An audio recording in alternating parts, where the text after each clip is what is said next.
All right. Good morning, everyone. In the previous class, we were discussing, we were just refreshing our concepts in information theory. So we'll do that today, and we'll also hopefully see a couple of new concepts. So we recall the definition of entropy. So entropy is again intuitively a measure of uncertainty of in a random variable, and in some sense it also tells you how close, if it's a discrete finite valued random variable, the entropy tells you how close it is to the uniform distribution, right? Because the entropy is maximized by the uniform distribution, and in some sense the farther away it is from the uniform distribution, it's smaller, right? And so the entropy, the conditional entropy, tells you how much randomness is left in X after having observed another correlated random variable Y, right? And it's defined as follows. The KL divergence measures the similarity between two distributions, and more importantly, we recall the source coding theorem, which really consists of two parts. So if you want to compress an IID source, then the minimum rate of compression that you can achieve is equal to the entropy. And the source coding theorem makes two statements. First, that you can construct encoders and decoders that asymptotically achieve a rate close to entropy. And the second statement is a converse statement, which says that if you try to compress any source, any IID source at a rate less than the entropy, then the probability of error will be asymptotically large. All right.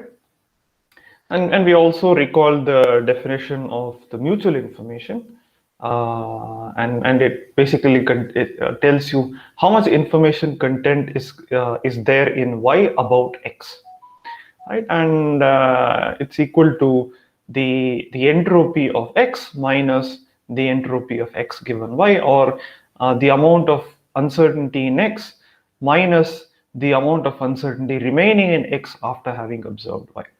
Okay, so this is how you should think about it intuitively. But mutual information also has an operational meaning, and this is given by the channel coding theorem.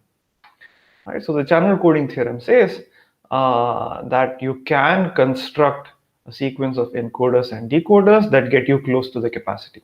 So recall that the channel coding problem is the following.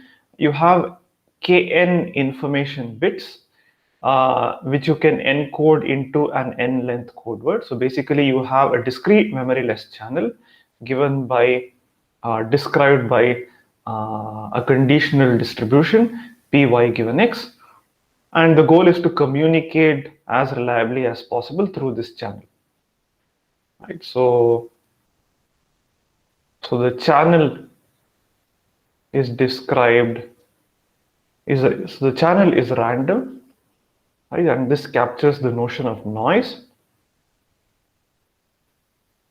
And the probability of observing a Y at the output of the channel, or the probability of observing a sequence Yn at the output of the channel, given that a sequence Xn was sent as the input to the channel. So if you transmit Xn, then you receive a random Yn, and the probability of receiving this random Yn is basically equal to this. So it is a product I going from 1 through n,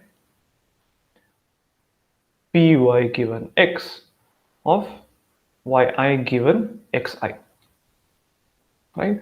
So given xi, yi is independent of all other xj's, and the probability of seeing a yi at the output is given by py given x, right? And the channel coding theorem says that it is possible to construct sequences of encoders and decoders such that asymptotically the probability of error is equal to 0, and asymptotically the rate, which is equal to the fraction of or the number of information bits sent per channel use, kn divided by n, is greater than or equal to the capacity minus epsilon, right? So you can get arbitrarily close to capacity, and the probability of error is arbitrarily small. And conversely, if you try to transmit at a rate above the capacity, then asymptotically the probability of error is going to be large. So you can prove a weak converse statement which says that the probability of error is asymptotically bounded away from zero. So you cannot have it vanishingly small in n. But one can also prove a strong converse which says that the probability of error is not just bounded away from zero. Asymptotically, the probability of error will be 1 if you try to communicate at a rate above capacity. Right? So before we proceed, are there any questions?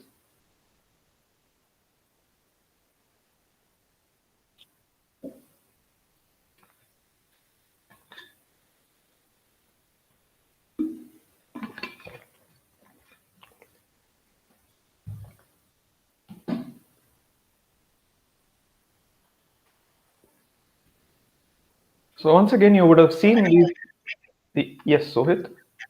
Sir, like the last 2 points, I did not get how to prove them. Like how they are directly, how you are directly seeing the weak converse and strong converse. So we'll prove each of these statements in the next couple of classes. But hopefully you've at least seen these statements in the information sciences, information theory. So probably we did not see the statements formally in information sciences or information theory, but at least we've seen at least some amount of it in the channel coding course. But don't worry, we will prove all of these statements. We will not prove the strong converse because it requires much stronger tools, but we will certainly prove a weak converse. Okay, sir. Okay. But more importantly, these are the statements, or these are the kind of statements that we want to make in this course.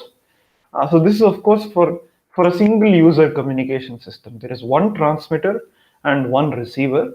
So we'll start first by analyzing the single transmitter, single receiver case. We won't spend too much time on it because again, it's part of it is something that you've already seen, but probably we didn't do it in that much of detail in the other course. But again, we will prove all the statements. But more importantly, we want to generalize this to the case where you have multiple transmitters and maybe multiple receivers. Okay.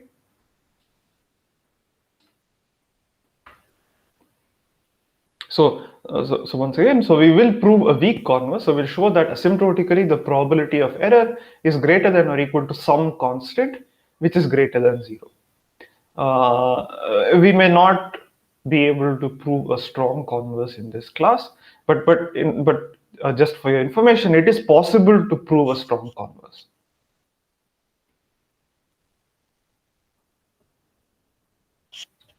Okay. All right. So these are for discrete channels, right? But you can also make statements for continuous channels, and we'll see some amount of that in this course, right? Although we very briefly talked about it in the previous courses, we didn't get into it in that much detail, right? So for continuous random variables, things are a little different.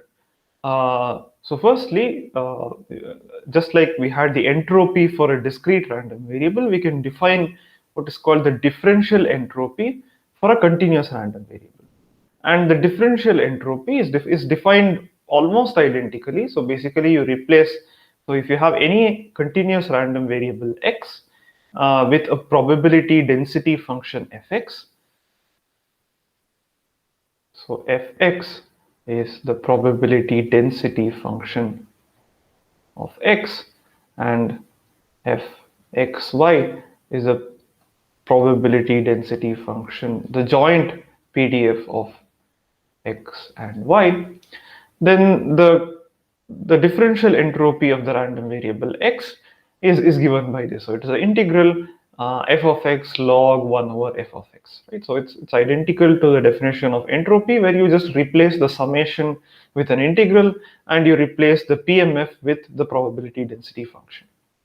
But conceptually, the differential entropy is different from that of the regular notion of entropy for discrete random variables.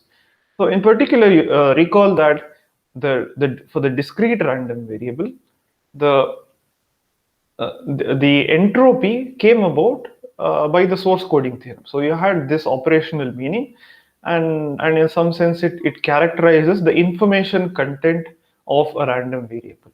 But that is true only for continuous random, for only for discrete random variables. The main difference, so although the definition of differential entropy is almost the same, it does not carry the same meaning. And why is that? And that is because the differential entropy can behave very differently. For example, so if you take a discrete random variable, okay, let's call it x, and you look at another random variable y equal to some constant times x. Okay, what can you say about the entropy of x and the entropy of y? So let us say that x takes values in maybe 1, 2, 3, 4, right?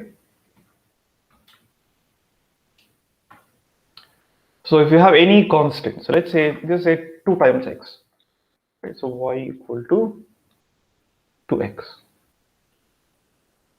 What can you say about the entropy of x and the entropy of y? Are they related? Is one greater than the other, less than the other? What do you think will happen?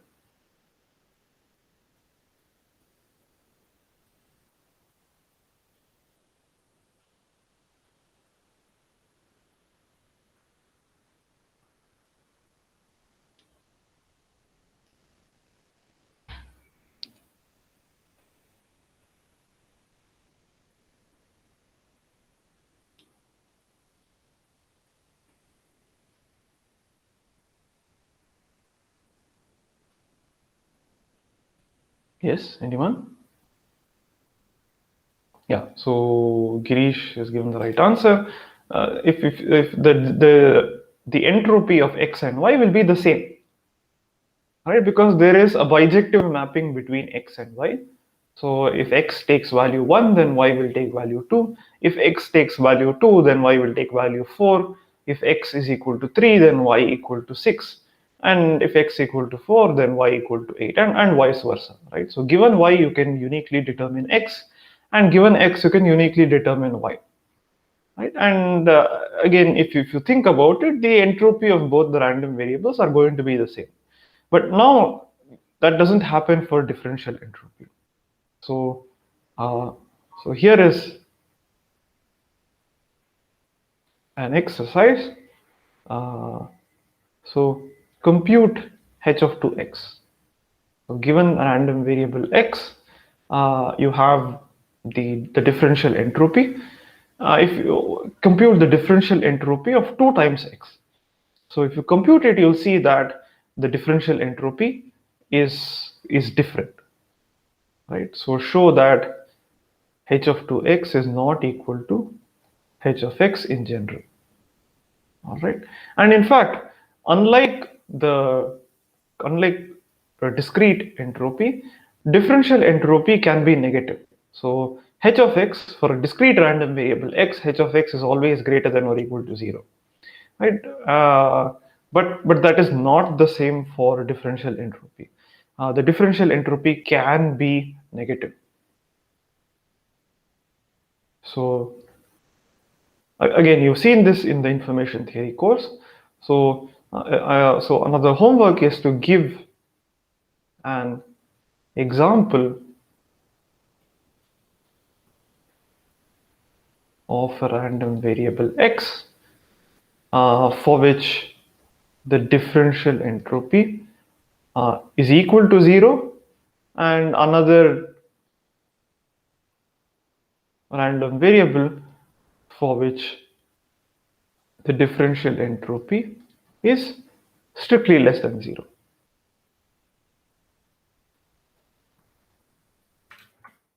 Right? So similarly, you can also define the conditional differential entropy of two random variables. So the conditional differential entropy of x given y. All right, but one thing happens. So uh, just like discrete entropy, the conditional differential entropy, so h of x given y, is going to be always less than or equal to the differential entropy of x. Okay, so you can define the mutual information for jointly distributed continuous random variables in a similar fashion. So the mutual information between x and y is the differential entropy of x minus the differential entropy of x given y, or the differential entropy of y minus the differential entropy of y given x. And the mutual information, even if the random variables are continuous, the mutual information is always going to be greater than or equal to 0. So even for continuous random variables, so even for continuous channels, the capacity is still equal to the maximum over the maximum of the mutual information, but this maximum is taken over all PDFs over X. So for a continuous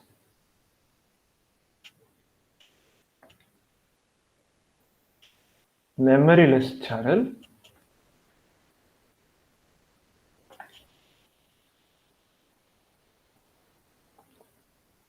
so basically the density of the output given the input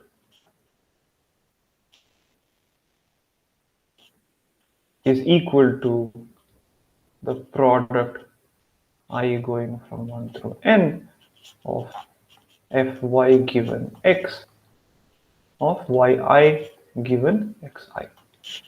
So basically, given each xi is independently corrupted to give you yi.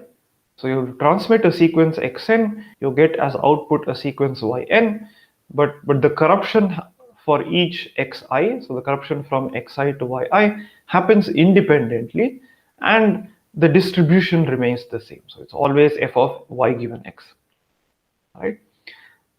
So for such a continuous memoryless channel, it's a discrete time continuous alphabet memoryless channel.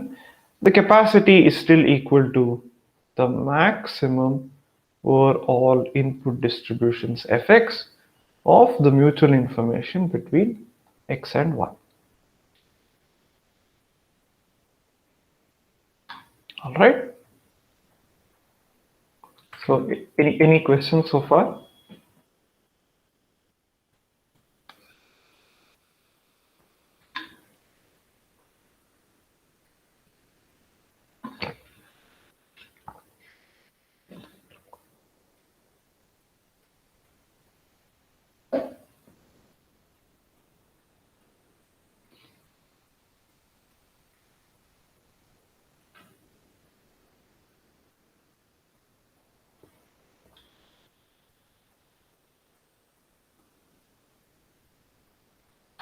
All right. So once again, to refresh concepts that you've seen in previous courses, here's another homework problem for you. So it's to apply what you've already studied before, particularly on source coding and channel coding, to a slightly different problem of what is called group testing. Okay. So suppose that you have 6 patients coming into a hospital, and you know that one of them is infected. Okay. So let's say that it's some disease. Okay, and you want to find out which of these people are infected. And what you can do is you can take blood samples. Right? You can take a blood sample, and then so let's say that you want to test people for COVID, and you can do an RT-PCR test. Okay, so you can take blood samples and then try to so of course one way to do is that you test each of these people separately. All right. So you have 6 individuals. You take 6 tests, or you take 6 samples, and then of course for the RT-PCR test you take swabs, but whatever. But let's say that you're taking blood samples, and then you take blood samples and then you test each of them separately. Okay, but unfortunately, let's say that we have only one device for testing, so you can do only one test at a time. So if you want to find out which of these people are infected, and you know that there is exactly one person among the 6 who are infected, right? So in particular, let's say that the first person is infected. You take the test for the first person. You find out that he's infected, then you don't need to test the other people because you already know that there's exactly one person, and this person is the infected individual, right? But it may so happen that maybe this guy, the 6th person, is actually infected. But then you first test the first person, the test turns out to be negative. Then you test the second person, test turns out to be negative, and then third, and so on till you reach the 6th person. Right? So effectively, you will need to do 6 tests, and you may get the you may get a positive only in the 6th test. Okay, and this is in general wasteful, right? Because you need to do 6 tests in order to find out which person is infected. The question is, can you do better than this? And one way we can do better than this is that you're allowed to pool samples. So you can take blood samples of maybe 2 or 3 individuals, or maybe all the individuals put together, and you can test it. So basically, you mix the samples of all of these people, and then you make a test. And let's assume that the test is such that if you pool samples, so let us say that I mix the samples of individuals 1, 2, and 3 for the first 3 patients, and then I put this sample, the mixed sample, into the device. Then the device outputs positive if one of them is actually infected, and it outputs negative if no one is infected.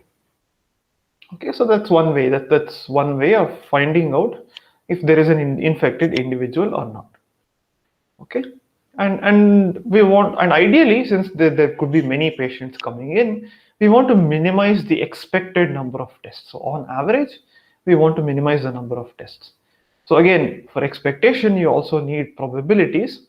So let us assume that you have patients and you know what is the probability that each of them is infected. So with probability, let's assume that the first patient is actually infected with probability 0.3. The second patient is infected with probability 0.2. The third patient is infected with probability 0.15, and so on. Okay, and maybe, of course, you could always ask, how do we get these probabilities? Well, we could have some estimate. So, for example, patient 1 may come from some region where the probability of getting infected is high, whereas patient 6 maybe comes from some place where the probability of infection is slightly low. So there are ways to sort of collect this data and form these estimates. Okay. So as I mentioned, you want to find out which of these persons actually is infected. You're allowed to pool samples, and as I mentioned, you have only one device. You can do only one test at a time, and the test outcome is positive if and only if at least one person in the pool is infected, right? So if I pool the first 3 patients together, and I test them, then I'll get a positive result only if there is at least one person who is infected, and I'll get a negative result if none of them are infected, right? And the goal is to design an optimal algorithm and also compute the expected number of tests required. Okay, so think about how you would do this, right? What is the optimal way of pooling people together and generalize it to an arbitrary PMF? So even before that, as a first exercise, you can always find the expected number of tests required if you do it sequentially. So you test patient 1, and then if it is negative, then you test patient 2. If both of them are negative, then you test patient 3, and so on, right? So with probability 0.3, you will require one test. So if the first test is positive, then great, you're done. If the first test is negative, then you will need to test the second patient, right? And so on. Okay. So with probability 0.3, you will need one test. So what is the probability that you will need two tests?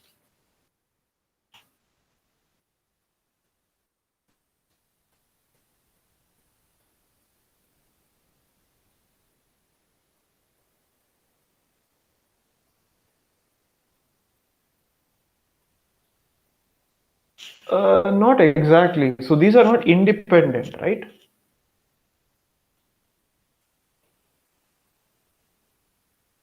So remember that. So this is the probability that person 1 is infected. It is not that.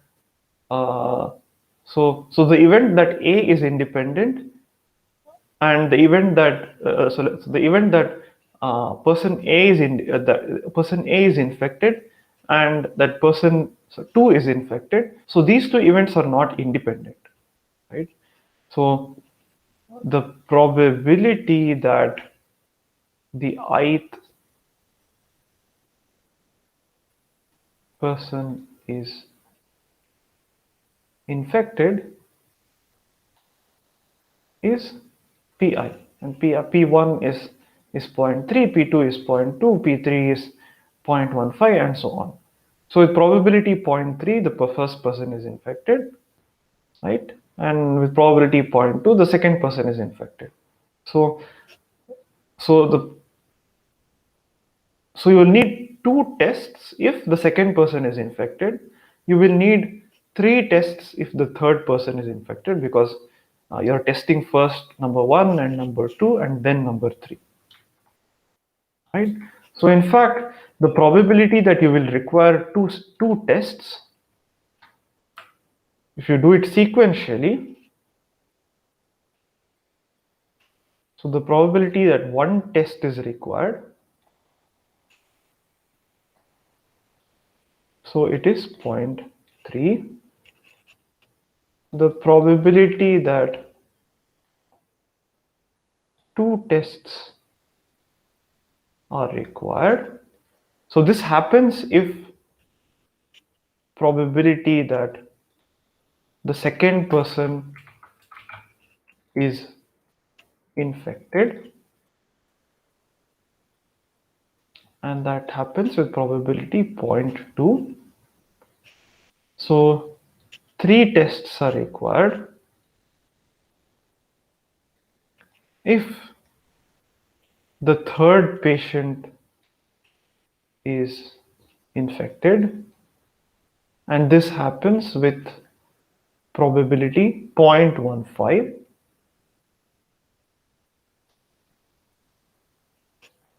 right, and so on. Okay, so is this clear?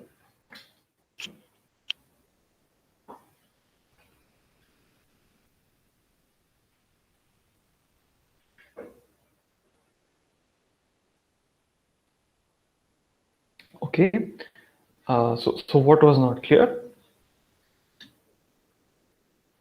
Sir, like if the tests were being performed in a different way, then the probabilities also will change, or the same probability? No. So the probability is still the same. So the probability that the person is infected is fixed. That is given to you. You can design you can design tests however you want. Okay. Sir, like Okay. can you say the same way, like if it is from backward, how we will get the probability of first in the first test and two tests like that? So that will change. The probability of the number of tests required depends on how you design the testing algorithm. Okay, so I'm trying to analyze one particular algorithm. Okay, so Uh, so the probability that the infected person is patient one is this is fixed. The probability that the infected person is patient one, or the probability that the actual infected patient is two, or the actual infected patient is three. So this is fixed and it is given to you. Okay, yes, so now it is up to us to design a testing algorithm. Okay, so we can do it like first test patient 1, then test patient 2, then test patient 3 and 4 and 5 and 6 and so on. So that is up to us. Okay. yes, sir. But Uh-huh. for making two tests, the first test for the first test should fail, no, sir. Correct, the first test should fail. But when does the first, so the algorithm now is the following. So first I'll test patient 1. If it is negative, then I test patient 2 and so on, right? So that part is clear. Yes, sir. Okay, great. So now for, okay, so when do I have to do exactly two tests? The first one should fail and the second one should pass. Correct. So when does that happen? That happens when the actual infected patient is patient 2. Correct? Yes, sir. Correct. So the actual infected patient is not patient 1, it is patient 2. Yes, sir. Correct. Uh, and what is the probability that the actual infected patient is patient 2? Point two. 0.2, right? So that is why that the probability is 0.2. So that's what. So probably, so I guess the confusion that you're having is with respect to is with respect to what these probabilities actually mean, right? So that is why I'm saying that the that patient one being infected and patient two being infected, these are not independent events. All right. So let's look at a different problem. So it is not the problem that I'm having here, but a different problem that more than one person may be infected, right? And the probability that that the first patient is infected is, let's call it alpha 1, second patient infected is alpha 2, and so on. And the probability that the first patient is infected or not is independent of the patient of whether the second patient is infected or not. Okay. So then the probability that patient 2 is infected but patient 1 is not infected, that is equal to 1 minus alpha 1 times alpha 2. Right. So in this case, what is the probability that patient that in this problem that I mentioned that we're trying to find the solution for, what is the probability that patient that the actual infected patient is patient 5?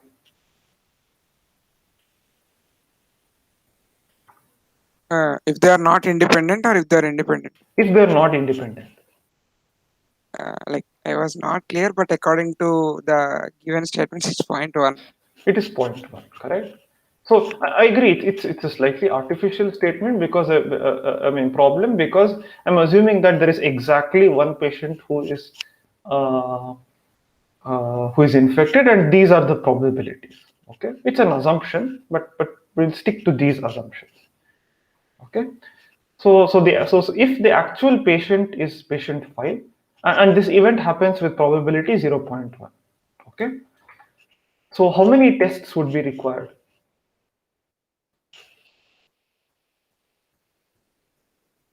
5 tests. Like if we come from 5. sequential. Correct. So 5 tests, right? And so that is basically what I'm saying. So that is why it's helpful to maybe, okay. So it's good to see what are all the outcomes, right? So this is, so the experiment is that, or so let's see what the sample space is, right? Sir, like Uh-huh. how the probability is defined when we are pooling the tests? Like when we pull some sample 1 and sample 2? So the probabilities are anyway, so the probability of a person being infected is given upfront and is completely independent of the testing algorithm, right? So for a given testing algorithm, the probability of the number of tests required will depend on the probabilities of how different people are infected, right? So that is why let us, maybe it is good to look at, so what are all the possible outcomes. So forget about the testing algorithm for now. What are all the possible outcomes of different people being infected? So let's call uh, uh, so I being infected and N not infected. Okay, so what are all the possible outcomes that can happen?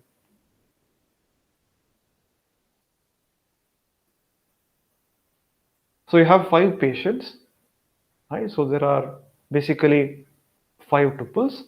So the first thing that can happen is first person is infected, then the other people are not infected. So sorry, there are 6 people. So this is one outcome, right? This is one event that can happen, right? The other event that can happen is that the second person is infected, and which means that the other people are not infected. This is the third possible event,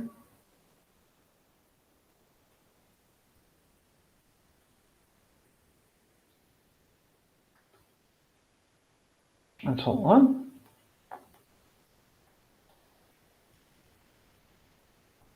Right? Let's just write it down.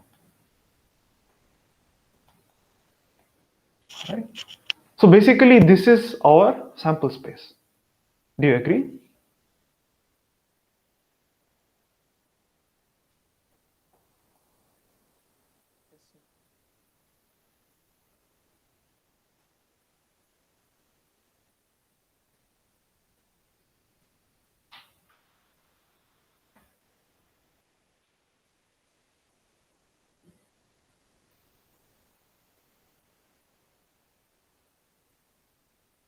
Uh, Is this clear?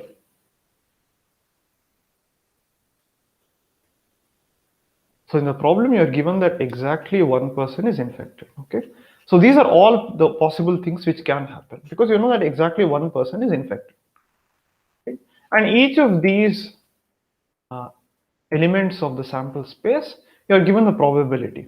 So this, if this happens with probability, whatever 0.3, I think, right? 0.3, 0.2,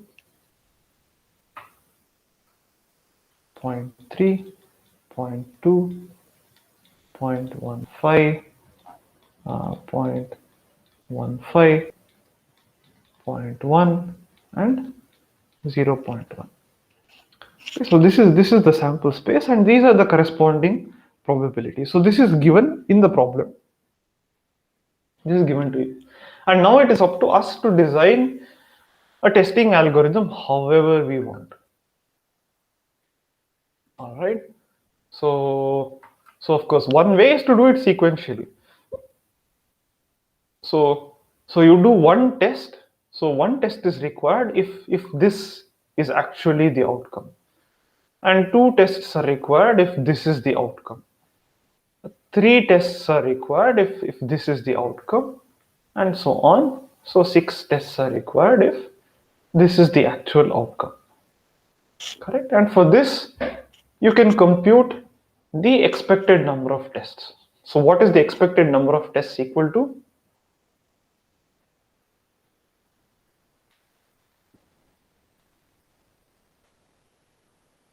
For this algorithm where you sequentially test, first test patient 1 and then test patient 2 and so on.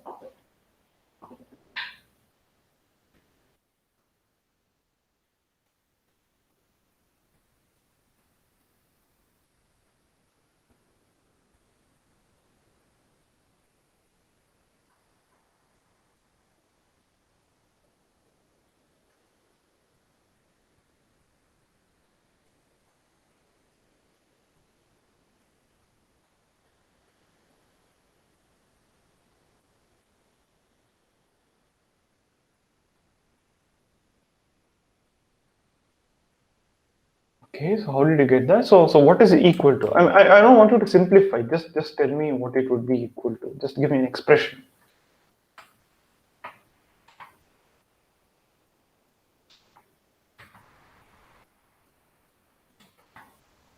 So how are you calculating it? So it is, so with probability 0.3 will require one test. With probability 0.2 you will require two tests. With probability 0.15 you will require three tests. Again with probability 0.15 you will require four tests. With probability 0.1 you will require five tests. Okay, and think about it, do you require a sixth test?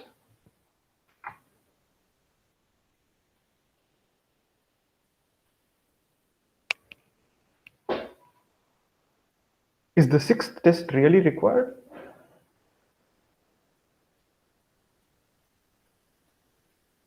No, like It is not required, right? Because once you do five tests and all of them are negative, then you automatically know that the sixth person is actually positive, is going to be positive.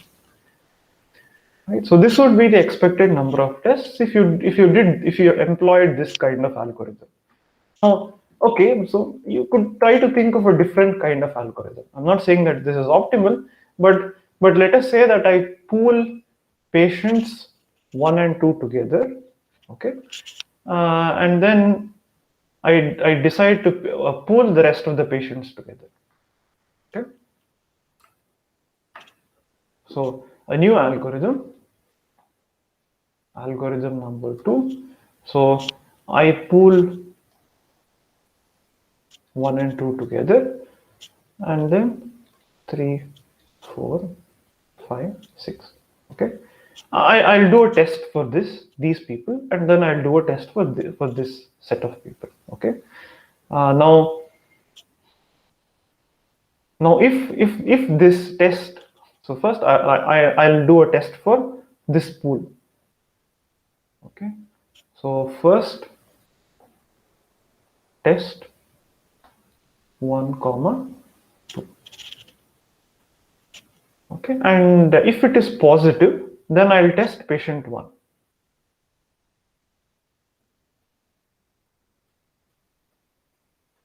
So if it is positive or negative, right? So if it is positive, you test patient 1. Okay, and if the test is positive, then you know that patient 1 is actually infected. If the test is negative, then you know that patient 2 is infected. Okay, so that is good enough. So so now you know how to find out if patient 1 or patient 2 is infected. So if the first test is negative, so it is neither 1 nor 2, then maybe I decide to pool patients 3, 4 and patients 5, 6 together. So then I will test 3, 4 together, and if it is positive, then I will test patient 3, and I know whether it is patient, and now I can know whether it is patient 3 or patient 4 who's actually infected. If it is negative, then I'll test patient 5, maybe. If it is positive, then you know that it is patient 5. If it is negative, then you know for sure that it is patient 6. Okay, so is this sequence of tests clear? Is this new algorithm clear?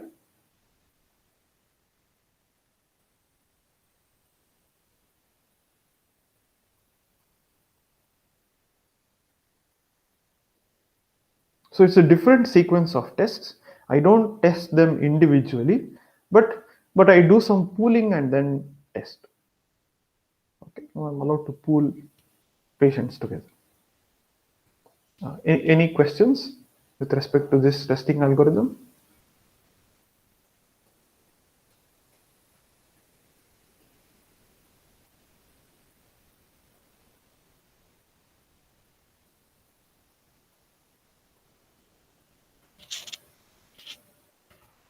Okay, so So let's try to find out what is the expected number of tests required. So if the patient is, so patient 1 is infected with, is actually the infected guy with probability 0.3.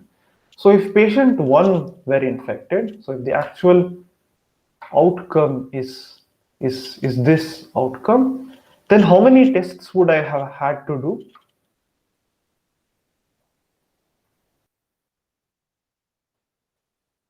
You would have required to do 2 tests, right? You will first test 1, 2, the test would have come positive, and then you would have tested per patient 1, and you would have then you would have known that it is patient 1. Okay. Now, what about patient 2? So if the actual infected person is patient 2, then how many tests would you have had to make? That is also 2, right? You would have tested this pool, it would have come positive, and then you would have tested patient 1, that would have come negative, and then you would automatically know that it is actually patient 2 who is infected. Okay. So now suppose that the actual infected person is patient 3. Okay. Patient 3 is infected with probability 0.15. Okay. 0.15. Okay. So in this case, how many tests would you have had to make?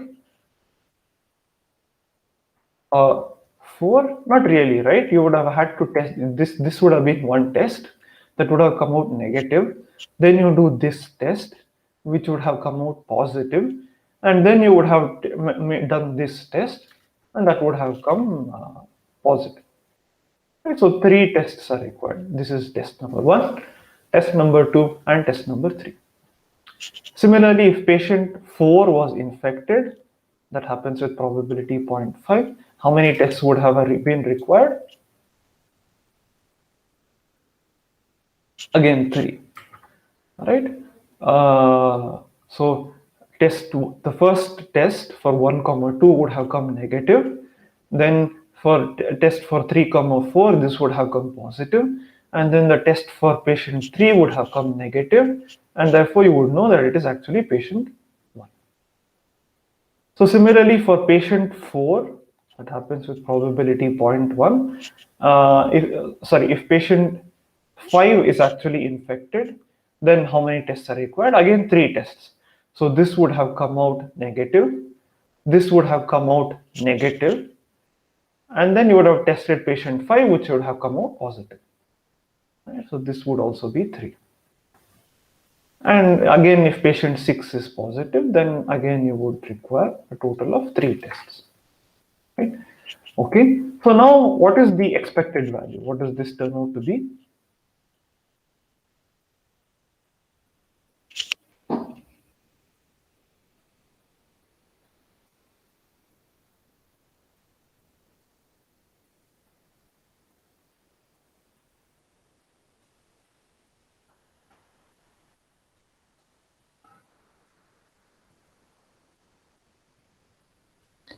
Right. So it says that this is 2.5.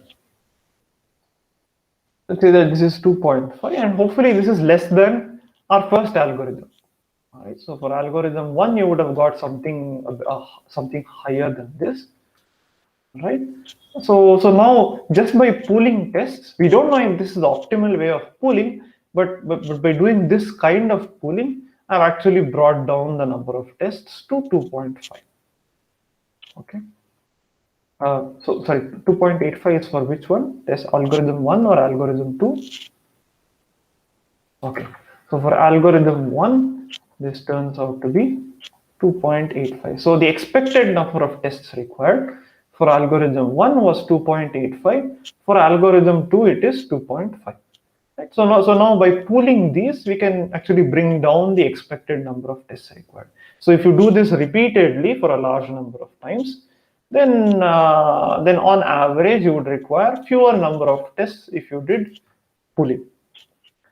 So the question is, now given this arbitrary set of probabilities, how do you find the optimal way of pooling? Okay, so think about it. Let's go back to what you've seen in your information theory, information sciences course, particularly or maybe source coding. Right, so that's a hint. That's a big hint, and trying to think about what is actually the connection between that and this problem that we've discussed over here. All right.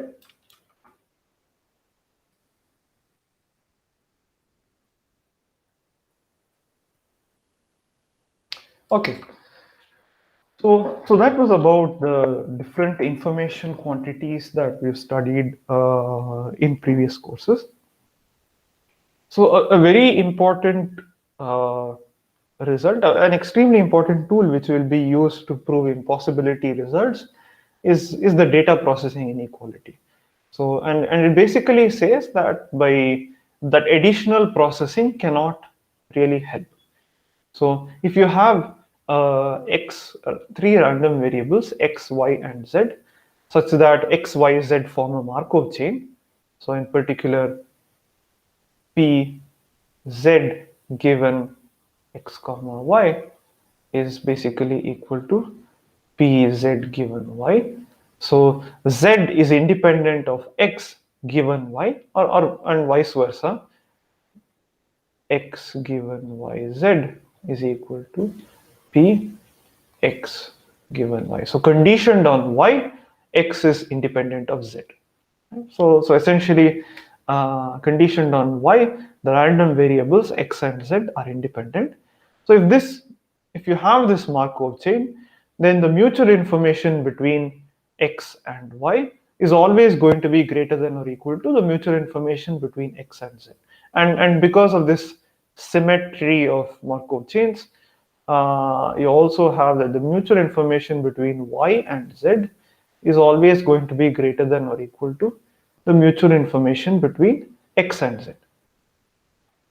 And one way to interpret this in terms of the channel coding theorem is the following. So suppose I have a channel, a discrete memory list, so DMC1 with transition probabilities py given x. Right, the output is y, and so you know that the capacity is the maximum mutual information. So any rate equal to ixy is achievable, right? So this is the mutual information, and this is the rate at which I can reliably communicate across the channel, right? So now if I try to do some additional processing by maybe passing y again through a channel, DMC2, or do any kind of processing in a sort of memoryless fashion, p z given y, right? Then is it possible that the capacity can increase? And so given an output y, I know that the capacity of this DMC is ixy, or the rate at which I can communicate reliably across this channel is the mutual information. So can I do some additional processing and try to somehow increase the mutual information, increase the capacity? So the data processing inequality essentially says that you cannot. This is the maximum that you can get. So the mutual information between x and z is always going to be less than or equal to the mutual information between x and y. So any sort of pre-processing or post-processing cannot help. So if the actual channel is pz given y, then any sort of pre-processing from x to y cannot help. If the actual channel is py given x, then any sort of post-processing cannot help. Right? And that is basically what the data processing inequality says. Okay, and this holds for n letter. So in general, even if you have I, xn, yn, so if xn, yn, zn forms a Markov chain, so xn is the input to a channel, yn is the output of the channel, and zn is done by doing some post-processing on yn. then the actual capacity cannot increase.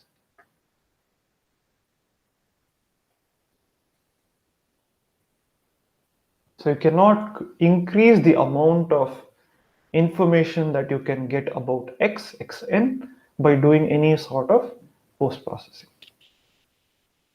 All right. Okay, so in the next couple of classes, we'll see the chain rule of entropy and mutual information, and then we'll see a couple of concepts as to see how do you decide whether whether one channel is worse than another channel or not. Okay. All right. So, any questions?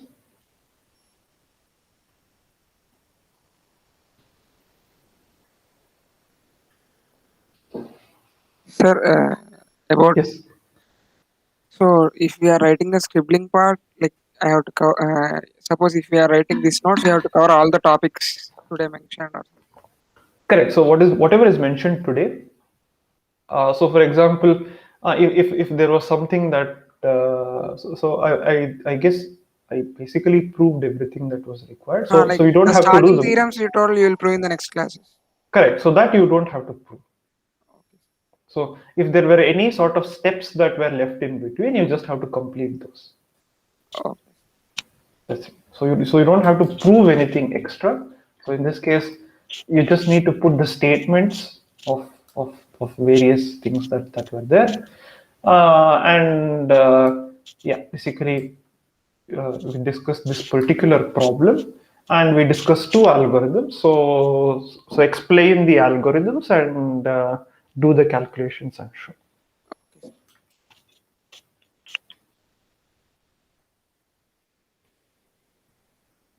Okay. So any other questions?